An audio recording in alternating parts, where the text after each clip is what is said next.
कि हम आपस में मिलते हैं, हमारे जो आपस के शिक्षकों के अनुभव हैं उनका आदान प्रदान होता है।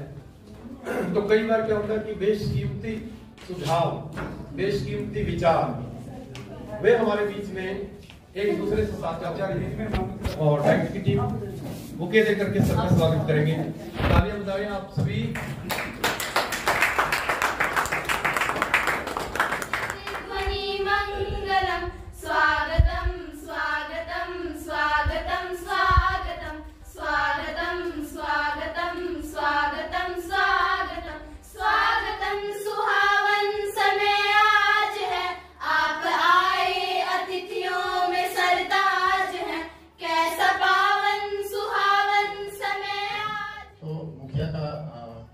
और हमारा सबका ये कर्तव्य बनता है कि हम जहाँ भी सम्मान की बात हो और भागीदारी की बात हो तो हम ससम्मान आपकी प्रेजेंस चाहें और आप हमें ये प्रेजेंस का मौका देते हैं और ग्रेसफुल बनाने में किसी भी इवेंट को हर समय तैयार रहते हैं। तो मैं सतपाल कौशिक जी का तहदिल से अपने परिवार की तरफ से, ये पूरा मेरा परिवार ही बैठा है, इस पूरे परिवार की तरफ से बहुत बहुत आभारी हूँ। वादा किया था आने का, अब रंग देखो हमारे गरीब खाने का। आपको एक छोटा सा डेटा मैं उससे जानकारी चाहता हूँ कि आप उसमें सोचिए, 10 लाख युवा हर महीने रोजगार के लिए तैयार हो जाते हैं हमारे भारत देश में। सरकार के पास तो इतनी कुछ नहीं है निकालने, और ये हर रोज हर महीने हो रहे हैं। आप सोचो साल में कितनी वर्कफोर्स तैयार हो जाएगी, और वो यदि केवल सरकारी रोजगार के सहारे बैठे रहे तो बिल्कुल ही सोसाइटी का बैलेंस बिगड़ जाएगा। रोजगार हमारे यहाँ इसलिए है क्योंकि हम एमए तक बच्चे को बताते ही नहीं कि अपना भी कुछ करना है। कोई ज्यादातर बच्चे स्टार्टअप भी आज के मन में भी आज भी ये एक माइंडसेट बना हुआ है, स्टार्टअप केवल इंजीनियरिंग कॉलेज का काम है।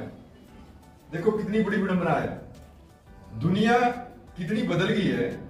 हम एजुकेशन वाले लोग यदि नहीं बदले, जिनमें समाज को एक दिशा देने का काम है, उनकी सोच स्वयं की नहीं बदली तो समाज को बहुत मुश्किल हो जाएगा बदलना। प्रणाली की एक नई पहल है, उसको हम सबको सहभागिता के साथ पूर्ण करना है और रोचक बनाना है।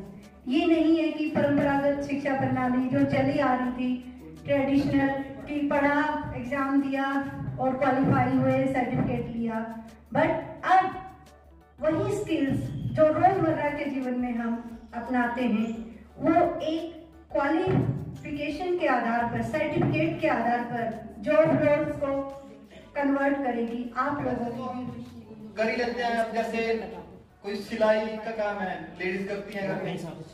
एक तो आपको मतलब वैसे सीख के करना, और एक आपको सर बनाया है कौशल उत्सव। इसमें क्या होता है, जितने भी एनएसके के बच्चे होते हैं, किसी भी ट्रेड के होते हैं, वो सब अपने प्रोजेक्ट बनाते हैं। पहले डिस्ट्रिक्ट लेवल पे होता है, उसके बाद फिर ये स्टेट लेवल बनाई गई थी।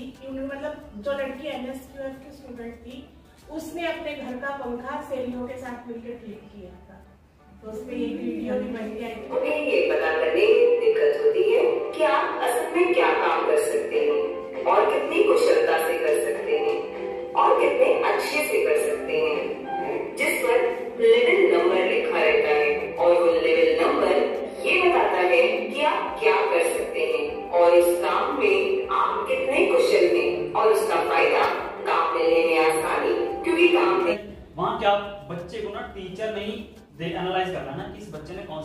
है, कौन सा ट्रेड ये ऑप्ट करेगा, उसका इंटरेस्ट दे देते हैं। वहां जो इंटरेस्ट है उसको उसकी तरफ हम भेज देते हैं बच्चे को। ठीक है, इंडिया में हमारे पास वर्क फोर्स इतनी होगी, जब दुनिया को वर्क फोर्स की जरूरत पड़ेगी तो इंडिया की तरफ देखेंगे। क्या आप इस बात से सहमत हैं? हम लोग जो है वो अदर स्टेट्स को ट्रेनिंग दे रहे हैं इसके बारे में, और बता रहे हैं वो हमारे वाले मॉडल को फॉलो करने जा रहे हैं। तो ऐसा कि इससे पहले कि हम बाकी लोगों को बताएं, ये जरूरी होता है कि हम आप लोगों को बताएं जो हमारे स्कूलों में हमारे साथ तो हम किस काम के लिए तैयार कर रहे हैं। हम कर रहे थे उनको एक व्हाइट कॉलर जॉब के लिए। व्हाइट कॉलर जॉब मतलब कहीं वो सरकारी नौकरी लग जाए, और नहीं तो अगर जब तक बच्चा हरियाणा में खास तौर पे जब तक बच्चे को सरकारी नौकरी नहीं मिली उसको बेरोजगारी बोला जाता है। और यही सोच की वजह से अगर आज डाटा उठा के देखें तो हरियाणा में कहते हैं कि सबसे ज्यादा बेरोजगार है। क्यों है बेरोजगार? क्योंकि उन्हें सरकारी नौकरी नहीं मिली, इसलिए वो बेरोजगार है। अब और लेकिन आप बताएं कि सरकार कितने दिनों तक सरकारी नौकरी या आपको कहीं किसी डिपार्टमेंट में क्लर्क लगाएगी? तो ये सब चीजें मेरे को बताने की जरूरत नहीं है, आप लोग सब एक्सपीरियंस हैं।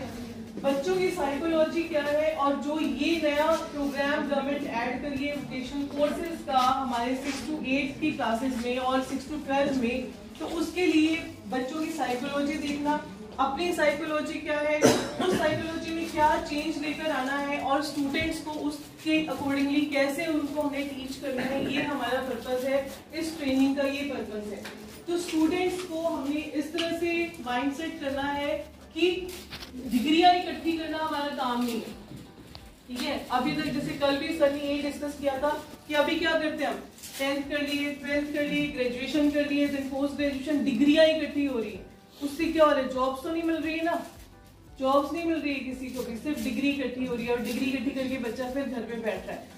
तो हमारा पर्पस है, गवर्नमेंट का पर्पस है, और ये सब प्रोग्राम्स लॉन्च करने का क्या पर्पस है कि हमारे यूथ को इंडिपेंडेंट बनाना है। हमें अर्निंग स्टार्ट कर सके, वो इंडिपेंडेंट बन सके, अपनी फैमिली की सपोर्ट कर सके, फाइनेंशियली उनको हेल्प कर सके, और अपनी जो जरूरतें हैं वो पूरी कर सके खुद से, खुद कमा के, जो कि अभी जो हमारा ओल्ड एजुकेशन सिस्टम चल रहा है उससे नहीं हो रहा है। क्या बनाना पड़ेगा? अकाउंट बनाना पड़ेगा। आप गूगल पर जाएंगे और ऊपर आप देख सकते हैं accounts.google.com, अकाउंट बनाना है आपने गूगल पर।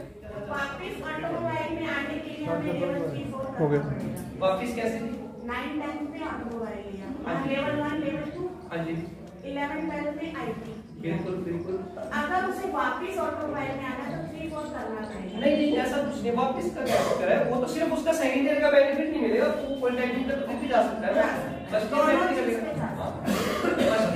मैम आप ये देखिए कि +2 के बाद यदि उसने वोकेशनल ना भी ली होती तो भी वो पॉलिटेक्निक में जाता, फर्स्ट ईयर में तो उसको एडमिशन मिलता, क्योंकि जो पॉलिटेक्निक डिप्लोमा होता है वो असल में 10th बेसिस ही होता है, ना कि +2 बेसिस।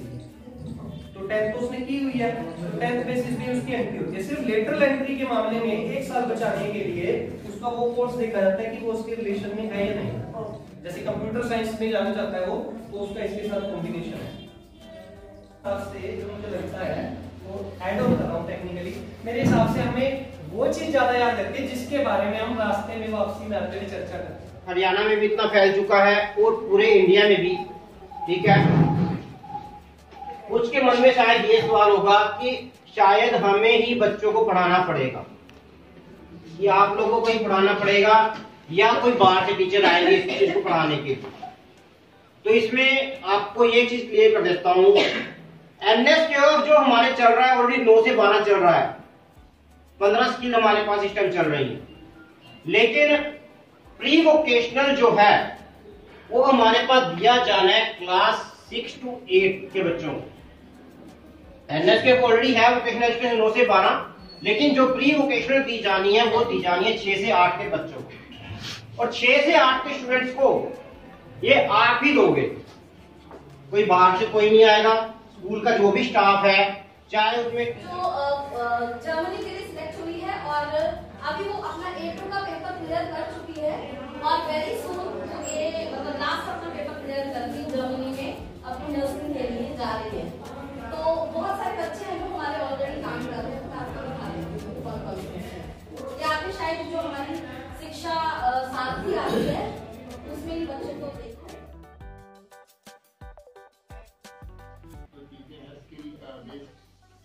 उसके लिए हमारी जो न्यू एजुकेशन पॉलिसी है उसमें इसको बहुत महत्व दिया गया है और होना भी चाहिए, क्योंकि हमारे हम देखते हैं बच्चा प्लस 2 कर जाता है, फिर पेरेंट्स पूछते हैं क्या कराएं बच्चे को। अगर अर्ली स्टेज पे, क्योंकि हर बच्चे में कोई कोई टैलेंट तो होता ही, अगर पहले डिसाइड हो जाए उसी के अनुरूप कोई मेहनत करे, डायरेक्शन मिले बच्चे को, तो बेहतर कर सकता है शुरुआत में। वो गीत जिंदा दिली के जब तक सुर की मिलनी कमान बाकी है, हारिए ना हिम्मत तब तक जब तक हड्डियों में जान बाकी है। कुछ नया सीखने की करो हर पल, चाहे ना रही शिखर की उड़ान बाकी है। आलोचना उपहास को मन से भगाओ, जब तक मिलनी वो पहचान बाकी है। मलिक ने किया आगाज कर्म का, क्योंकि इसकी धरा पर मिसाल बाकी है। हारिए ना हिम्मत तब तक जब तक हड्डियों में जान बाकी है। ये मेरे अपने विचार हैं कि सरकार ने जो एक प्रोग्राम चलाया और जो हमारे मेंटर्स ने हमें समझाया वो वाकई में बहुत अच्छा लगा। शुरू में तो जो ये NSQF था, हमने सोचा कि कोई कोर्स होगा, पहले दिन की तो ये बात थी, सच्चाई है ये, लेकिन शाम होते होते और अगले दिन तो ये क्लियर हो गया कि ये कोई कोर्स का नाम नहीं है, ये एक प्लेटफॉर्म है जिस पर बहुत सारे कोर्स चलाए जा रहे हैं और ये उसको प्रमाणिकता देता है कि हाँ यहाँ के किस लेवल पे आपको ये डिग्री या डिप्लोमा या सर्टिफिकेट मिला, आप इस लेवल का काम कर सकते हो। और ये उन बच्चों को सिखाना, हमें सच्चाई है ये कि वो बच्चे हमारे पास के जिनको गाइडेंस की कमी है, जिनके पेरेंट्स के पास भी गाइडेंस नहीं है, संसाधन भी कम है, क्योंकि हमारे पास बच्चे ही ऐसे, अगर हम भी उनके साथ ऐसी लापरवाही करेंगे तो फिर शायद हम अपने पैसे के साथ अन्याय करेंगे।